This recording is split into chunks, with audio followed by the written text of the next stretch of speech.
Close till I get up. Time is barely on our side.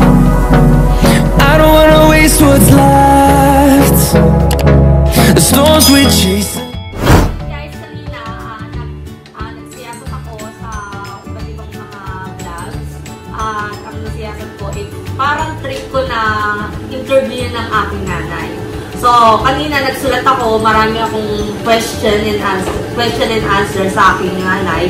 So, tatawagin ko na siya. Mga special woman in my life, please welcome my nanay! Sit. So, meron tayong mga some question na nilagay ko dito, sinulat ko dito. Nahirapan ako kung anong dapat itatanong ko sa'yo. Kasi, ayun. Umupo ka ng maayos dito para makita ka ng mga viewers ko. Yan. So, ayun. Mag-hello ka muna sa aking mga viewers. Sa aking mga subscribers. Hello ka. Hello, viewers.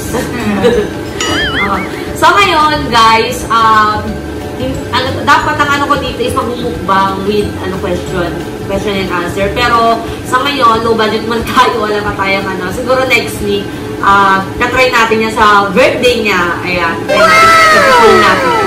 Pero sa ngayon, huwag natin patagalin. Isa munang question natin. Pinakaunang-unang question natin is, what do you miss the most about my childhood? Ano yung namimiss mo sa akin nung bata pa ako? Ganun. Ano yung mga namimiss mo? Doon ka mag-umarap sa kanila.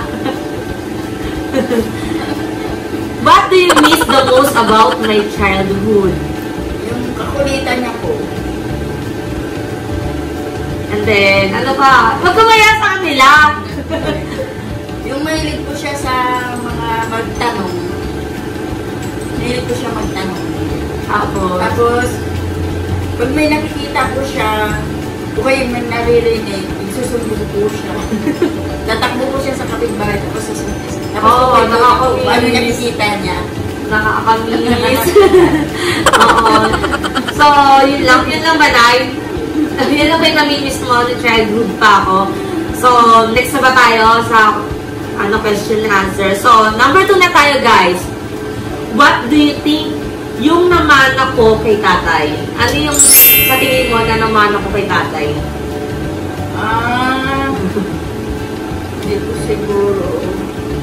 Alam ko ano namana. Siguro yung tangkad. Makinis yung mga balat. At saka yung ayun, yun na. Tapos ano pa? Ano bang mga skills niya na nakuha ko, ganun? Ano yung mga skills niya na nakuha ko? Mga hobby niya na nakuha ko, ano yun? Mahilig ko siya kumanta. Ganun po. Ayun. So, sige. Number 3 na tayo. Medyo mahihayin kasi sa camera ng aking nanay, kaya hindi siya masyadong kapagsalita na maayos. Ganyan siya. So, number 3 na tayo. How would you describe me as a kid? Nung bata pa ako, paano mo ako ma-describe nung bata pa ako? As a kid. How you describe me? Pagka-iyakin. Iyakin ko siya sobra. Tapos bigla ko siya nawawala. Ganyan. Ano pa? Yan lang ba? Tapos, minsan po, muntik na po siya malunod sa ilog. Binahanap ko siya. Di ba alam niya na? Nagala talaga ako dati. Tapos hindi alam ng tatay niya na na muntik na siya madisgrasya kasi ayaw ko sabihin sa kanya. Kasi galit siya. Ayun, parehas kami. Yan. Pinagtatanggol niya ako sa father ko kahit sobrang tigas ng ulo ko. So, pang number 4 na tayo. So, kabaltara naman ito, kung ano yung naman ako kay tate, ano naman ang naman ako sa'yo? Ano naman yung naman ako sa'yo sa pag-ugalito, ano yung ganon. Ano masasabi mo sa kanila? Ano yung naman ako sa'yo na nakikita mo sa akin? Siguro yung friendly po. Friendly po sa kaibigan. Ganyan po. At saka yung kulay po na, siguro yun lang. Palpak! Friendly po siya. Minsan. Tupak po. So, okay, number 5 na tayo. Baka magkamali pa siya na sasabihin. So, what's your favorite bonding with us? Sabi magkakapatid.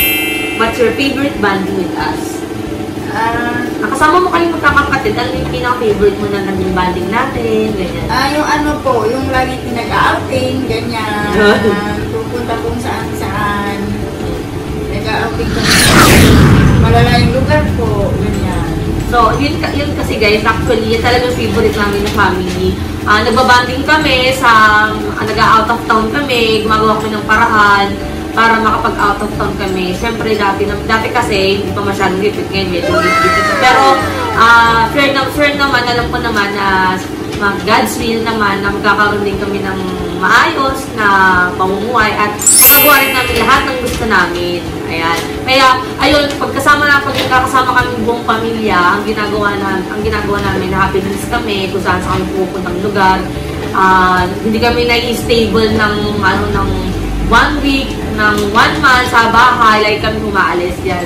Pero simula siguro nung nagkasakit ang father namin, yun, hindi na kami masyado naglalabas until now. Siyempre, nagka-pandemic, kaya medyo busy-busy ang mga tao ngayon. So, ang number 6 na tayo, guys.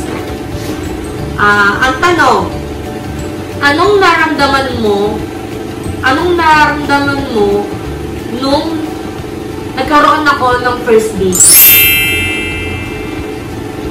Anong naramdaman mo nun? Ano yung first time na naramdaman mo nung nagkaroon ako ng first date? Sabi mo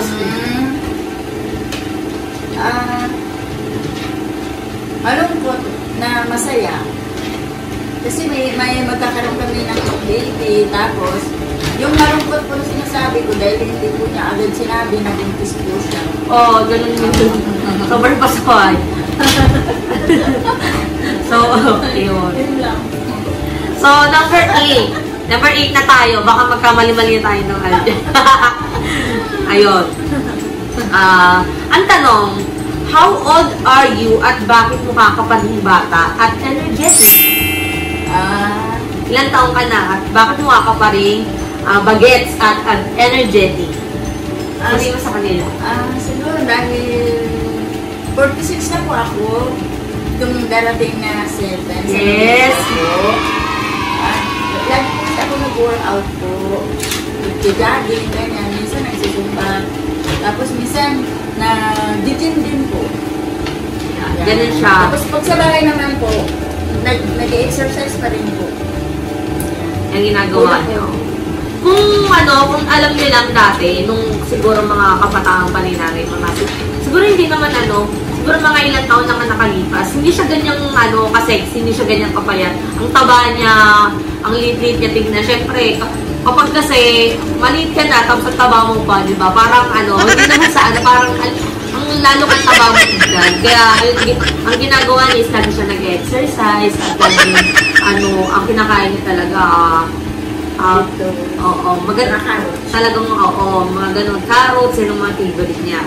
So, pang number 9 na tayo, guys. Anong ma-advise mo sa mga katulad mo to live longer? Ayan, sabi mo na sa kanila mga tips. Siguro dahil po sa pagkain, ganyan, dandahan na. Then, saka exercise din po. Exercise po. Tapos huwag po lagi nakasimangot. Yes, tama. Dapat laging happy. Wow! Para sa atin, ganyan.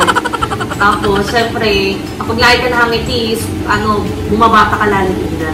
Kasi pag nakasimangot ka, di ba, Nay? Pag nakasimangot ka, tanda mo rin, lagi ka may wrinkles sa mukha, bata-bata mo pa. Karaniwan nga, ngayon, ang panahon ngayon is 22 years old, pero halos kaidaran ko na lang. Oo, yun. So, 29 years old na ako, guys. Pero tingnan nyo naman, mukha akong 25, 24. Ganon! Ayun. Okay, number 10 na tayo. Okay. Napapagod ka din bang magpasaway sa aming magkakapatid? Napapagod ka rin ba na magsaway sa aming magkakapatid? Opo. Napapagod ako magsaway. Pero nahayaan ko na lang din. Kasi ayaw ko ma-stress ang beauty ko. Ayaw ko ma-stress ang beauty ko. Kaya hayaan ko na po sila dyan. Bahala sila. Malalaki na kami.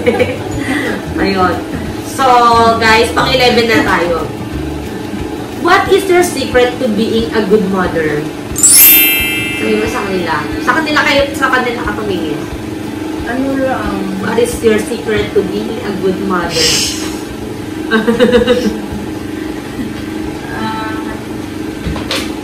Kaya mo yan, Gora. Masabi eh.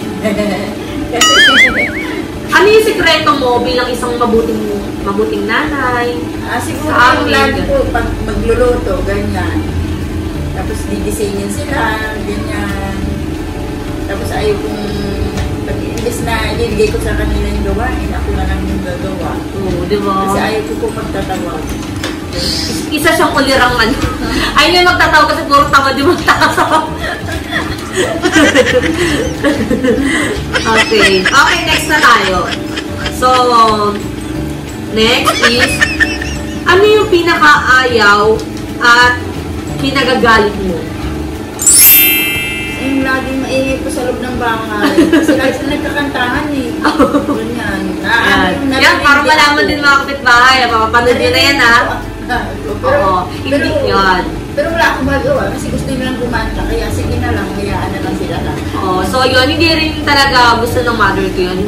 Sadyang matigas lang talaga ang ulo namin. Talagang mahilig lang talaga kasi kami kumanta. Kaya pwede nga kami tumira sa syudad na kami lang nakatira eh. Yung kantahan na kami everyday. Kasi inuman, gano'n. Oo, yung wala mangyayalam. Kasi pag may nangyayalam, yari sila sa amin. Gano'n. Oo, yung sila pa yung mahihiya sa amin pag maingay kami. Gano'n. Peace tayo guys. Mga dyan. Hello, shout out po kayo dyan. Love you. Ayun. Kaya ko naman nakakaintindi naman sila. Simulat na pa lang. Ilang taon na kami dito, napakaingay namin lang. Kami lang siguro pinakamaingay dito sa compound. So, ano na tayo? Next na tayo. Number 13. Ano yung sinakripisyo mo para sa amin at ano ang dream mo para sa amin? Ano yung sinakripisyo mo and dream mo sa amin? Yung una-una, ang dream ko sana maging maayos ang buhay nila, maging magkuwasay, ganyan. At makamit nila ang mga pangarap nila sa buhay. Alright! Ano pa? Sige, lagyan mo na lahat. Sa kanila, siguro yung yun nga yan, yung sacrifice. Trabaho ko, na ako na lang, na imbis na tinatawag ko pa sila. Ganyan. Kasi ayaw ko kung ma-stress ang isip ko. Ang ganon! Ayaw ko ma-stress ang beauty. Okay, so for na tayo for the last. Okay, 14. So, ngayon na, mag-birthday ka na. Oo, mag-birthday ka na. Ngayong November 7. So, ano yung best wishes mo ngayong birthday mo? Sabi mo sa kanila, best wishes mo ngayong birthday mo? Best wishes ko po ngayong birthday ko, sana humaba pang buhay ko, ganyan. Para makasama ko pa sila matagal. Yun yung talaga yung pinaka-best wishes mo. Wow! So, ayun guys, last na yun. Hanggang 14 lang tayo, pero sa susunod, bubuin natin yan kasi mas maganda siguro, habang nagmumukbang tayo is nagtatanong tayo question and answer. Siguro, iisa-isayin ko sila, kung pamilya ko, kapatid ko, hanggang sa anak ko, yan tatanong isa-isayin ko sila na interviewin ko sila, ganyan. So, marami pa tayong pagdadaanan sa YouTube channel ko at marami pa akong dapat na gawing content. So, yun, nagpapasalamat ako sa aking mother. At least, nalaman ko yung mga facts about sa kanya rin. Parang facts din about sa akin kung nakaraan na ginawa ko sa aking vlogs. So, yun, yun nga, malapit na mag-birthday ang nanay ko, kaya abangan niyo yung magiging content ko sa birthday niya. Magugulat siya. Ayun. So, hey guys, Magpaalam ka na muna sa kanila. Maraming salamat po sa mga viewers ko. Ayan, thank you po sa lahat. Yes, guys. At sana patuloy kayong manood and mag-subscribe sa akin. At nga pala, guys, yung sa lagi ko sinasabi na yung mga bagong subscriber o subscriber ko na gusto nyo na shoutout po kayo dito sa aking videos, mag-comment lang kayo sa mga videos ko dito. Saan dyan? Mag-comment lang kayo sa comment below. Yan. Diyan kayo mag-comment at ilagay niyo yung pangalan nyo para ma-shoutout po kayo at makita ng ibang mga viewers natin. So, ayun guys. Please lang guys, pa-subscribe and click the bell button para lagi kayong updated sa aking mga bagong videos. So, ayun guys, hanggang dito na lang siguro dahil medyo mahaba na sa susunod na dalitong bangkay para mas maganda at mas may thrill yung gagawin natin. So, ayun guys, it's me, Manilyn, Counselor. Thank you. At hanggang dito na lang. So, bye-bye. Bye-bye! Bye-bye!